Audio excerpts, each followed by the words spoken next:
misiniz? Bir fotoğraf çizebilir misiniz? Ne durumdayız? Bu çerçeve yasa meselesi uzun bir dönemdir konuşuluyor, tartışılıyordu ama artık sona doğru gidiliyor. Bir de takvim belirlendi. Yani hükümet de bunu söylüyor, Cumhurbaşkanı da söylüyor, Meclis Başkanı da söylüyor. Parlamento tatile girmeden bu yasanın çıkması gerekiyor. Gerçi Meclis Başkanı bugün dedi yani tatile girmeyebilir, eğer ihtiyaç duyulursa parlamento çalıştırılabilir de dedi. Hangi aşamadayız? Ne kadar yol alındı? Halen tartışma mı var ya da somut bir takvim oluştu mu?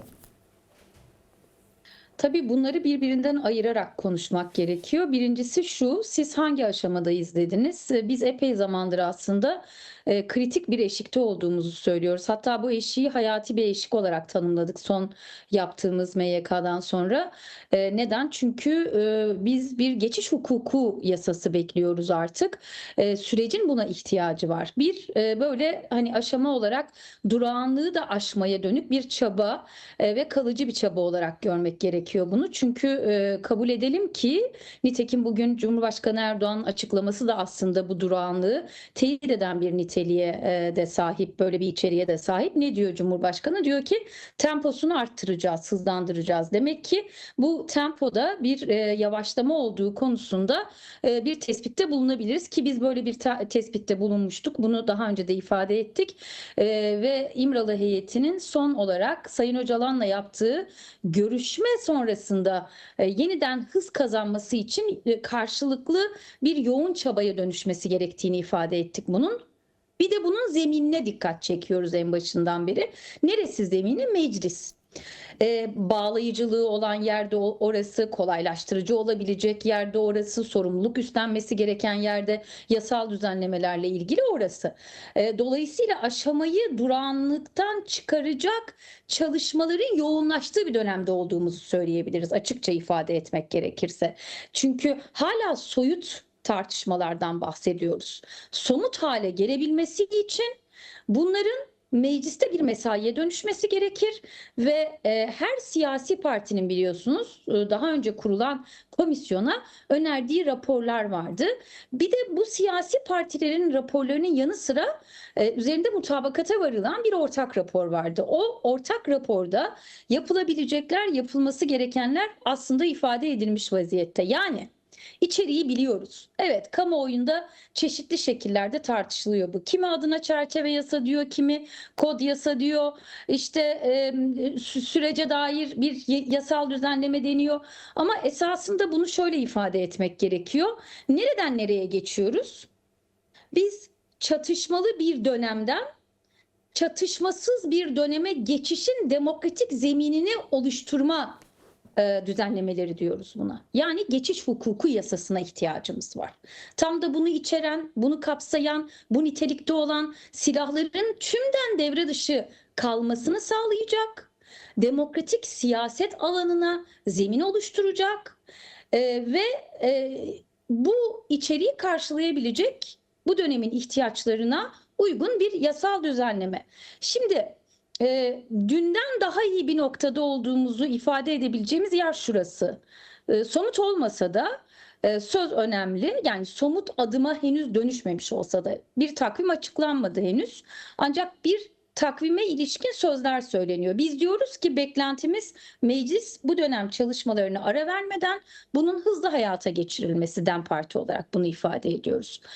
Elinde silah bulunduran, fesih kararı alan, bunun stratejik bir karar olduğunu söyleyen örgüt, biz bu yasal düzenlemeyi bekliyoruz ve bunun için şu gereklilikleri hatırlatıyoruz diye açıklamalar yapıyor.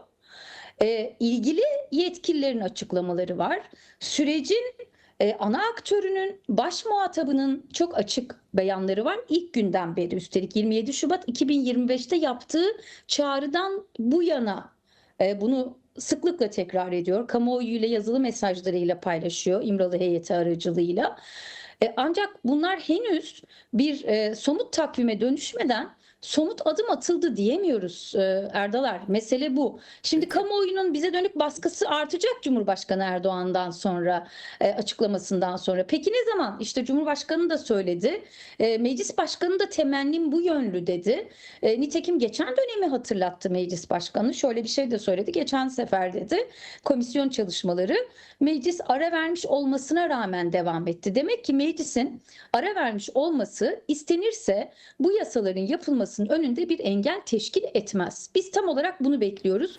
Umarız yakın zamanda bu aşamayı somut bir biçimde Ayşegül ifade Doğan. edebiliriz takvimiyle beraber. Ayşegül Doğan, şimdi hafta başı DEM Parti İmralı heyetiyle hükümet arasında görüşmelerin olduğu medyaya yansıdı. Nedir durum? Bu görüşmeler devam ediyor. Yani siz DEM Parti olarak hükümetle çerçeve yasayı ya da süreçle ilgili ihtiyaç duyulan yasal düzenlemeyi konuşuyor musunuz? Elde bir metin var mı? Yani kamuoyunun üzerinde konuşabileceği, şu ana kadar paylaşılmayan, sizin kendi aranızda paylaştığınız, üzerinde konuştuğunuz, müzakere ettiğiniz bir çerçeve metin var mı yasa düzenleme ile ilgili? Yine aynı şekilde Sayın Öcalan'la bir temas var mı? Görüşmeler oluyor mu? Nedir durum? Sayın Öcalan'la son temas ve temas sonrası yaptığımız açıklama dışında Öcalan'la herhangi bir temas yok. Bunu kamuoyuyla zaten bir temas olduğunda heyetimiz ziyarete gittiğinde ve oradaki görüşmelerin neticesinde gelişmeleri paylaşıyoruz.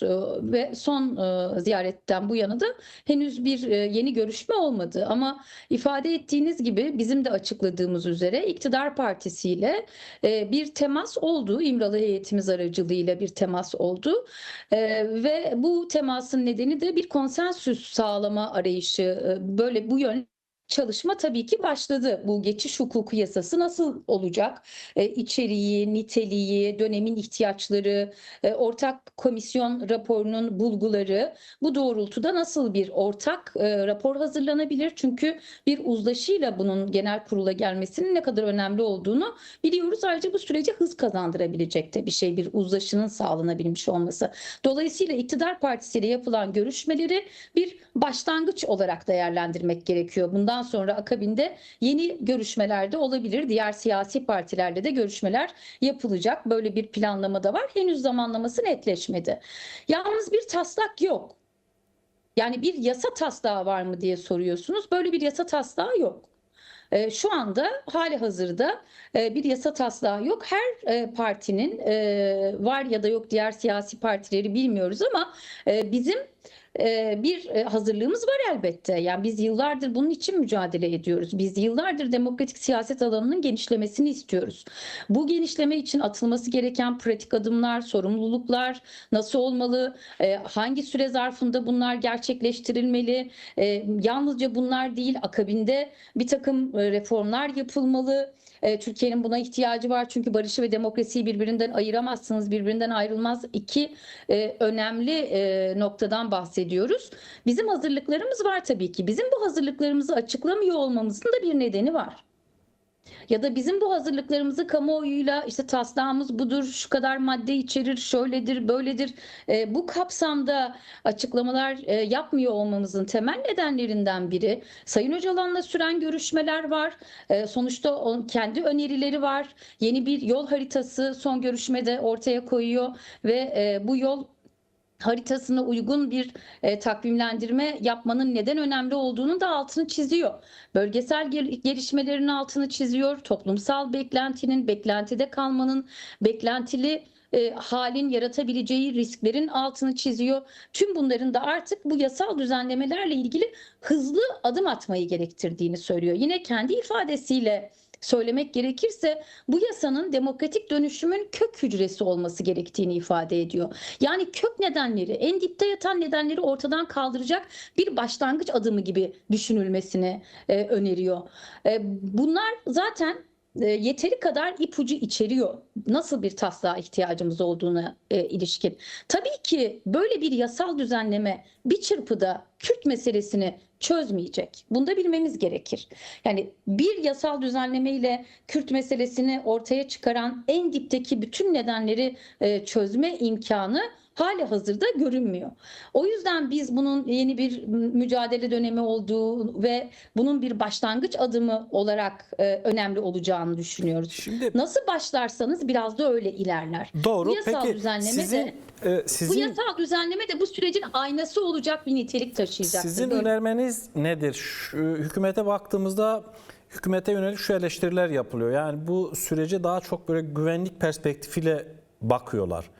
Kürt tarafı da diyor ki yani bu meseleye güvenlik perspektifiyle bakarak çözemezsiniz. Dolayısıyla çıkacak yasal çerçeve, yapılacak yasal düzenlemelerin, çıkacak demokratik entegrasyon yasalarının da Kürt meselesinin çözümünün tamamını kapsaması gerekiyor. Evet, belki ilk adımda Kürt meselesinin tamamını çözecek bir sonuç ortaya çıkmayabilir ama sizin ifade ettiğiniz gibi başlangıç noktası önemli.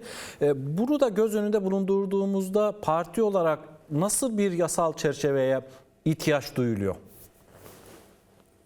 Şimdi çeşitli sizin sorunuzu kapsayan düzenlemeler çeşitlilik arz ediyor aslında. Biz o yüzden bunun bir başlangıç adımı olması gerektiğini ve akabinde yeni düzenlemelere ihtiyaç duyacağımızı ifade ediyoruz ve Türkiye'nin böyle bir ihtiyacı olduğunu saptıyoruz. Demokratik siyaset dediğiniz alanın genişlemesi bir üst başlık ama alt başlıkları hangi nedenlerden kaynaklı bu sonuçlara ulaştık? Nasıl böyle bir çatışmalı hal çıktı ortaya? Bunu tümden ortadan kaldırabilmek için neler yapılmalı? İşte tüm bunları tartışmamız gereken bir yepyeni dönemin kapısını aralayacak bir yasal çerçeve, bir hukuki zemine oturtmak ve bundan sonra bu nedenleri konuşabilmek, sonuçlarını ortadan kaldırmak, sıklıkla sorulan mesela bazı sorular işte güvenlik perspektifiyle yaklaşmak Türkiye'ye evet çok kaybettirdi. Biz bunu yıllardır söylüyoruz ve neticede şimdi yalnızca bu perspektifle oluşabilecek bir taslak dönemin ihtiyaçlarını karşılamaz. Çünkü biz kısıtlanmış hak ve özgürlük alanlarından bahsediyoruz. Yasaklanmış, yok sayılmış, inkar edilmiş bir varlıktan bahsediyoruz. Kürtlerin varlığından, hukuk dışına itilmiş ve şu anda hukukun içine girmeye çalışan, bunun yıllardır mücadelesini veren ve hukuken tanımlanmayı bekleyen bir varlık mücadelesinden bahsediyoruz. O halde yasal düzenlemeler de bunları kapsayacak şekilde bir başlangıç niteliğine sahip olmalı. Tam olarak başlangıç adımı derken kastettiğimiz konu bu. Evet, ilk başta bir geçiş hukuku yasası yapılmalı. Bu geçiş hukuku yasasıyla silahların tümden devre dışı bırakılması sağlanmalı. Ancak süreç burada bitmiyor, yeni başlıyor. Ve bundan sonra bu süreci izleyecek, gözleyecek, takip edecek kurullar oluşmalı. Belki çeşitli komisyonlara ihtiyaç duyacağız. Bundan sonrasıyla ilgili ve yapılması gerekenlere dair. Çünkü bir takım anayasal mevzular da var konuşulması gereken. Yani şu anda Türkiye'de bu konuya ilişkin tartışmalar olmasa da sonuç itibariyle Türkiye'de böyle bir tartışmanın da yakın dönemde açılacağını tahmin etmek mümkün ve hiç uzak bir olasılık değil. Şimdi dolayısıyla sorunuz pek çok yasal düzenlemenin yanı sıra bir takım anayasal değişiklikleri de, bir takım anayasal düzenlemeleri de kapsayan bir soru. Zaten hali hazırda bir darbe anayasası bile uygulanmaz halde Türkiye'de. Yıllardır en çok anayasal değişikliğin yapıldığı dönem Adalet ve Kalkınma Partisi iktidarı dönemi. AKP iktidarı buna rağmen bakınız geldiğimiz noktada hali hazırdaki bütün değişikliklere rağmen en çok anayasa ihlalinin olduğu döneminde aktörlerinden biri oldu. Şimdi bu meseleyi biraz böyle bir sistem eksenli de tartışmak gerekiyor. Kürt sorununun demokratik çözümünden bahsediyoruz. Ve bu demokratik çözüm için bir demokratik alanın açılmasından bahsediyoruz. Mesele yalnızca hapis, sürgün meselesi denklemine sıkıştırılamaz. Bunlar zaten olması gerekenler. Nitekim komisyon raporunun 6. ve 7. maddeleri zaten bunların yapılması gerektiğini söylüyor.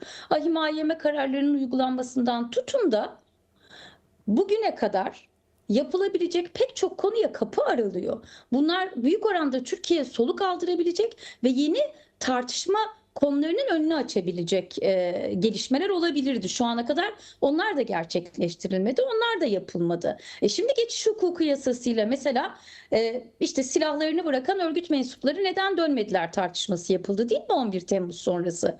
Bizzat MHP Genel Başkanı Bahçeli söyledi. Ben dönmelerini isterdim, keşke dönselerdi gibi özellikle kadınlara dönük böyle bir açıklaması vardı, zihnim beni yanıltmıyorsa. Şimdi bu tür açıklamalar, bu tür iyi niyet beyanları, bunlar çok önemli. Bunu hep söyledik. Çok değerli sözler bunlar. Ama bu sözlerin karşılık bulabileceği hukuki bir bırakın zemin şu anda tartışma atmosferini bile oluşturmak Türkiye açısından çok önemli. Ve bu çok kritik bir ihtiyacı karşılayacak bir niteliğe sahip olabilir. Nasıl dönsünler insanlar?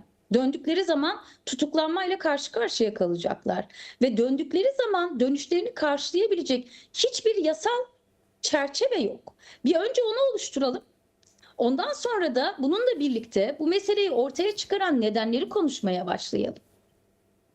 Yani güvenlik perspektifinden çıkartarak, inkar siyasetinden çıkartarak bir kabul ve tanınma siyasetine doğru yol alacaksak daha pek çok mekanizmaya ihtiyacımız olacak, yeni kurullara ihtiyacımız olacak, başka tartışmalara ihtiyacımız olacak. Tekrar ediyorum, yasal ve anayasal düzlemde başka tartışmalara ihtiyacımız olacak. O yüzden önemli olan bu başlangıç noktasını tam da böyle çok da idealize etmemek gerekir. Açık ifade etmek gerekirse. Peki, ama Çünkü dünyanın çeşitli yerlerinde böyle çok idealize edilebilecek geçiş hukuku yasaları oluşturulabildi dense sanırım doğru bir tespit yapmış olmayız. Yani bütün sorunları çözemez. Bu anlamda çok idealize etmemek şimdi Ayşegül gerektiğini Doğan, düşünüyorum. Buyurun. Cumhurbaşkanı Erdoğan tempo yükselteceğiz dedi. Yani süreçle ilgili iyi şeyler yaptık cümlesinin hemen ardından da daha fazlasını yapacağız, tempoyu yükselteceğiz ifadelerini kullandı. Avrupa Konseyi Bakanlar Komitesi'nden de yeni bir açıklama geldi. Selahattin Demirtaş ve Figen Yüksekdağ dosyaları ile ilgili derhal serbest bırakın çağrısını yeniledi. Şimdi kamuoyu da somut adımlara ihtiyaç duyuyor. Yani işte süreci konuştuğumuzda sürekli şu soruluyor. Ya işte Selahattin Demirtaş, Figen Yüksekdağ gibi Kürt siyasetçiler veya siyasetçiler başta olmak üzere bunlar bile serbest bırakılmıyor. Dolayısıyla güven arttırıcı adımlara da ihtiyaç var. Hem Avrupa Konseyi Bakanlar Komitesi'nin kararını nasıl yorumluyorsunuz, değerlendiriyorsunuz? Hem de önümüzdeki dönemde somut adımlar görecek miyiz? Yani Selahattin Demirtaş, Figen Yüksekdağ gibi isimlerin ya da Kürt siyasetçilerin serbest bırakılmasıyla ilgili bir beklenti var. Bu gerçeğe dönüşebilir mi? Bunlar biraz önce ifade ettiğim gibi işte 6. 7. maddenin öngördükleri aslında bu sizin söyledikleriniz de komisyonun ortak raporu bittiğinden bu yana atılması gereken adımlardı, yapılması gerekenlerdi. Özellikle Anayasa Mahkemesi kararları, Avrupa İnsan Hakları Mahkemesi kararlarının uygulanması yönündeki konsensüsü siyasi partiler arasında bir fırsata dönüştürebilirdi Türkiye, ama şu ana kadar bu ne yazık ki bir fırsata dönüştürülmedi. Aksine tam da dediğiniz doğrultuda soruların artmasına neden oldu. Yani zaten hali hazırda bir inançsızlık söz konusu, yöntemden kaynaklı, yoksa toplumsal bir destek var. Herkes bir kalıcı barışın gerçekleşmesini istiyor. Bu çatışmalı halin son bulmasını istiyor. Ve onurlu bir barışın temellerinin güçlü bir şekilde atılmasını istiyor. Bu konuda hiç kimsenin bir tereddüdü olduğunu düşünmüyorum toplumsal olarak, ki biz yaptığımız tüm çalışmalarda da bunu yüzlerce toplantı yaptık. Hatta binlerce yaptık sürecin en başından bu yana ele alırsak. Ve yine seçimlerden bu yana değerlendirirsek 2023'ten bu yana sürekli halkın içinde olan bir siyasi parti olarak ve farklı kesimlerle bir araya gelen bir siyasi parti olarak biliyoruz ki destek değil, yönteme eleştiri dolayısıyla inançsızlık var. Adım görmek istiyorlar. Hapistekilerin dediğiniz gibi işte HDP'nin önceki dönem eş genel başkanları Demirtaş, Yüksekdağ, Leyla Güven, Bekir Kaya, Selçuk Mızraklı, Can Atalay, Tayfun Kahraman, Osman Kavala, Çiğdem Mater, o kadar çok isim var ki Erdaler. Neden içerideler sorusu soruluyor. Niye hala serbest bırakılmıyorlar? Atanan kayyumlar mesela, neden kayyumların yerine halkın kendi iradeleriyle seçtiği insanlar tekrar halkın seçtiği koltuklara oturamıyorlar ya da oraları yönetemiyorlar veya halkla buluşamıyorlar soruları bize de sıkça yöneltilen sorular. Bunlar işte yakın dönemde görmeyi tabii ki temenni etmekten öte Listende 9 tane anımsatıcın bunun var. mutlaka yapılması gerektiğini Sürekli biz de ayakta biri. ifade ediyoruz. Ancak hala Provokasyonu- yapılmamış olması biraz sanki bu yasal düzenlemelere bağlı ilerliyormuş gibi bir his de yaratıyor insanlarda ve bizde de. Yani birbiriyle bağlantılandırılmış konular olarak çıkıyor karşımıza. Öyleyse, yaklaşım böyleyse o halde hiç zaman kaybetmeden gerçekten raporun belirlediklerini önce eş zamanlı bir biçimde yapılabilir. Yani bir yandan geçiş hukukuyla ilgili hazırlıklar yapılırken öte yandan bu ortak komisyon raporunun bazı kararları değil, bütün kararları yeni yasal düzenleme gerektirmeyen, yeni bir kanuni çerçeve gerektirmeyen kararları uygulanabilir ve bunların başında da işte bu tür gelişmeler olur ve bunlar çok pozitif, kapsayıcı gelişmeler olur. Bu arada şunu ifade etmek isterim özellikle. Ortaya çıkacak düzenleme ile ilgili sizin beklentileriniz ne ve nasıl hazırlıklar yapıyorsunuz diye sordunuz az önce. Şimdi bu ortaya çıkacak yasal düzenlemede çok dikkat edilmesi gereken hususlardan biri de bunun bütüncül bir hukuk anlayışıyla ele alınmasının gerekliliği. Sıradan bir yasal düzenlemeden bahsetmiyoruz. Herhangi bir yasal düzenlemeden bahsetmiyoruz. İdealize etmeyelim, evet. Ancak bunu rutin bir yasal düzenleme yapıyormuşuz gibi de yaklaşmamamız gerekiyor. Çok önemli bir sorunu çözebilmenin başlangıç adımı olarak gördüğünüzde, yani Türkiye'nin demokratikleşmesinin önündeki en büyük sorunu, hatta en kritik, en hayati, en ciddi sorunu çözmenin başlangıç adımı olarak görmek gerekiyor. Ne yapmak gerekiyor? Evet, cesur olmak gerekiyor. Ancak bu da yetmez. Bir yandan da bunu çok büyük bir kapsayıcılıkla yapmak gerekiyor. Kategorik bir yaklaşım içermeyen, bütüncül bir hukuk anlayışıyla kavrayıp ele almak gerekiyor. İşte o zaman bundan sonrasına ilişkin yapılacakların, atılacak adımların bu sebeple aynası niteliği taşır bu ilk yasal düzenleme. Yine burada yanı sıra yapılacaklar arasında ardından gelecek demokratikleşme, hukuk alanlarında bir takım reformlara ihtiyaç var. Yeni paketlere, yeni düzenlemelere ihtiyaç var. Mesela bu yalnızca şuna da sıkıştırılmamalı. Binlerce insanın hayatından bahsediyoruz, geleceğinden bahsediyoruz, geri dönüş ihtimalinden bahsediyoruz. Bunlar açıkça tartışılabilmeli, konuşulabilmeli. Bu insanların sosyal, siyasal, hukuki haklarından bahsedebilmek gerekiyor.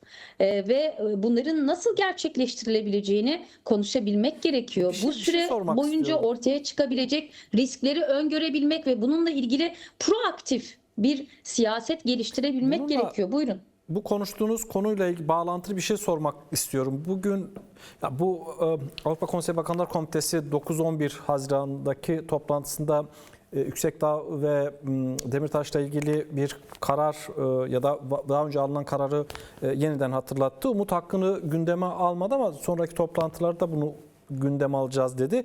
Burada kritik meselelerden biri de Sayın Öcalan'ın statüsü. Dolayısıyla Umut Hakkı. 2024 Ekim ayında Devlet Bahçeli'nin partinizin sıralarına gelip elinizi sıkmasıyla başlayan süreçten hemen sonra bu söylenmişti. Bu vaatte bulunmuştu. Bu çağrı yapılmıştı.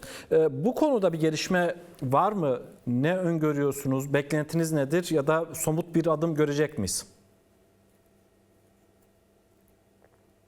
Şimdi geçenlerde DEM Parti İmralı heyeti üyesi mesela Mithat Sancar'ın verdiği söyleşide de ifade ettiği gibi bu sürecin bir kurumsallaşmaya tabii ki ihtiyacı var ve bu yasal çerçeve içerisinde Sayın Öcalan'ın hukuki statüsünün tanımlanmasına da bir ihtiyaç var. Yani bu koşullarda sürdüremeyeceği çok açık zaten.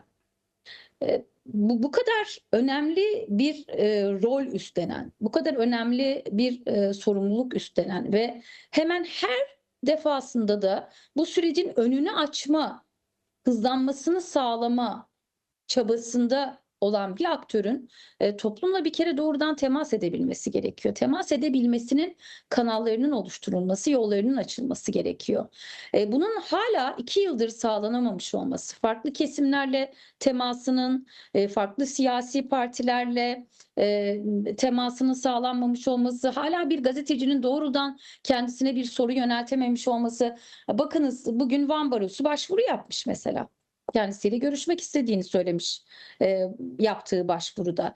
Tüm bunları değerlendirdiğinizde evet tabii ki bu geçiş hukuku yasasını beklemeden bile yapılabilecekler vardı. İşte Avrupa İnsan Hakları Mahkemesi'nin daha önce Gurban kararıyla birlikte verdiği, Avrupa Konseyi Bakanlar Komitesi'nin sıklıkla gündemine gelen, Türkiye'ye bu konuda sorular yöneltilmesine neden olan karar gibi. Yani umut hakkı mesela yalnızca Sayın Öcalan'ı ilgilendirmiyor. Türkiye'de binlerce insanın akıbetini ilgilendiren bir düzenleme umut hakkı.